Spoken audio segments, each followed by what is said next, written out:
Welcome back, Forester Dragons. We're here to do our last step of our monster trucks, where we are showing emphasis by making our monster truck the largest thing on our paper. We are going to start to apply the color today. We are going to be using crayons on everything we drew. So anything that you drew with that pencil and traced with that marker, you're going to color with crayons.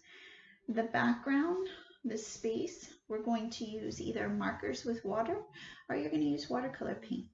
Okay, so let's get started. So now, over this year in our projects that we're doing, I've noticed that a lot of people, when they're coloring with the crayon, sometimes they color too lightly. Let me show you. I'm going to get really close and show you.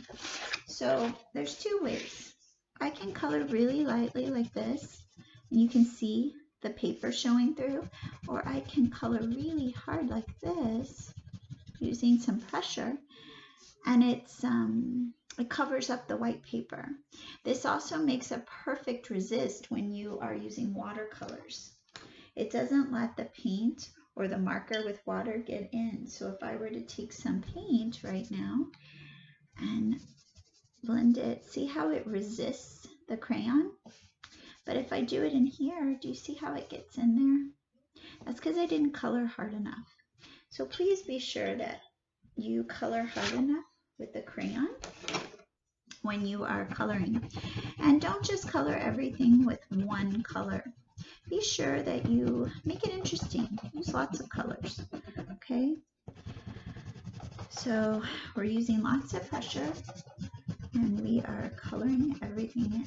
The only thing we will be painting or using markers on is outer space itself, the sky, right? So I am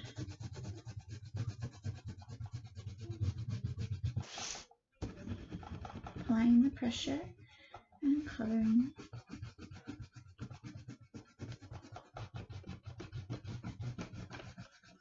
Okay. Let's see. Maybe I could make, I know I've seen some Among Us characters that are purple. Now, I don't know much about the game. A couple students tried to explain it to me, but I don't know. So I'm going to go ahead and color these. And then, so if you have an area you want to leave white, you actually need to put white in there. Because remember, that is what resists the paint, right? The water. Okay. Try to use really bright colors.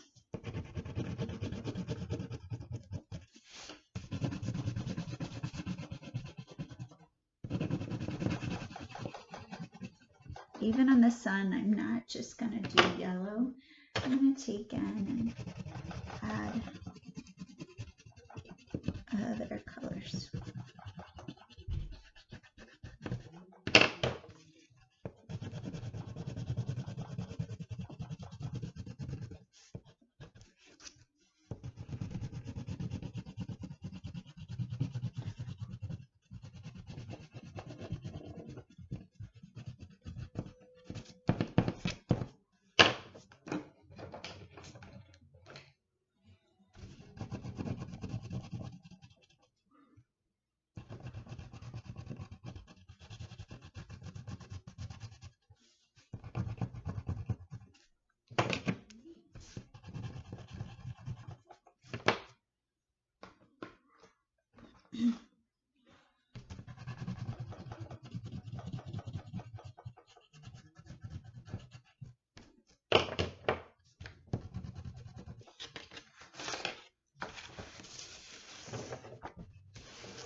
In just a couple minutes, I'm going to go ahead and pause it, and I am going to finish coloring, and then I'll come back and show you how to put the paint or the marker and water in the background, because you don't need to watch me color everything. You can just work on your stuff, your coloring.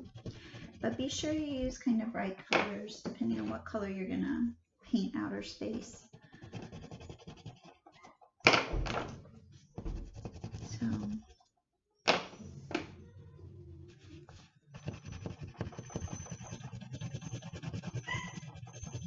I'm going to go ahead and pause it now, and I will come back and show you when I'm done coloring. Okay. Okay, welcome back. I finished putting all the crayon and lots of different colors. Oh, I realized I forgot one part on his nose here. Let me put a little bit of color on there. And now I am ready to apply the color to the background. So remember, anywhere you leave white, you have to actually add white.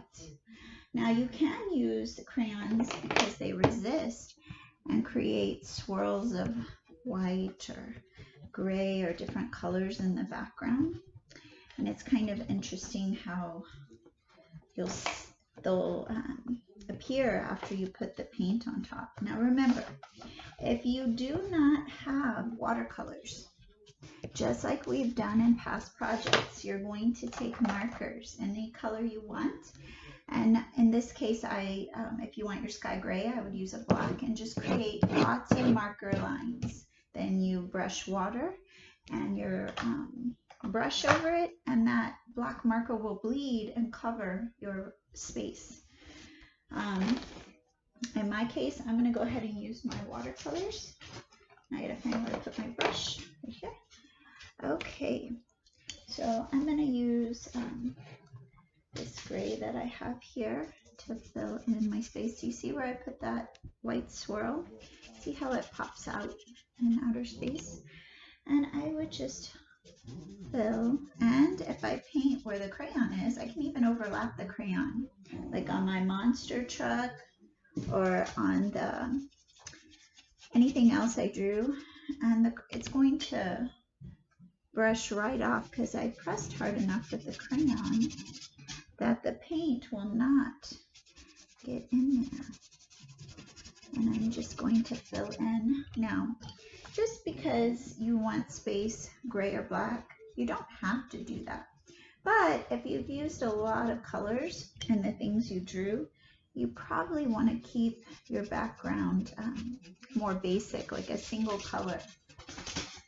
Because if you have like rainbow colors in your sky and then rainbow colors on everything you drew, they just all become too much. You miss the beautiful drawings.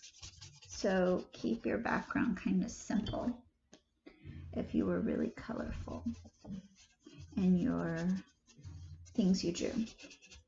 So I am just using, I always, one mistake that is made with using watercolors. What's the first word in watercolors? Water. You have to get the color really wet. So I'm always dipping in the water right here. See that? And then I'm dipping in the color. You want it to be runny and watery and glide over the paper. So be sure you're always getting water. In fact, whatever color you're using should almost look like it has a little bug swimming pool in it. Because there's just water sitting in it. And then you just spread it across your paper. But if you're getting the paint too thick, then you're wasting the paint. You're going to run out of paint faster, and it's going to take you longer to paint the picture. So be sure you use lots of water. That's the first word in watercolors. Okay? Remember, you're either using markers or your watercolors to fill in your space. And you just fill in all that empty space. I am going to finish up here and show you so that you can see the final product. And I look forward to seeing your final product when you send me a picture or when I see it on campus. So here we go, I'm almost done. And then you will be done with your monster trucks that you emphasize, so they are the biggest thing on the paper and the first thing that we want everybody to see. Okay, here we go. And remember, emphasis is a principle of art. Okay. There we go. All done. Oops, you know where I missed? Happens all the time. I missed right underneath the truck, right there. There we go.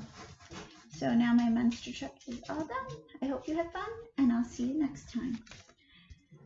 Bye, Forester Dragons.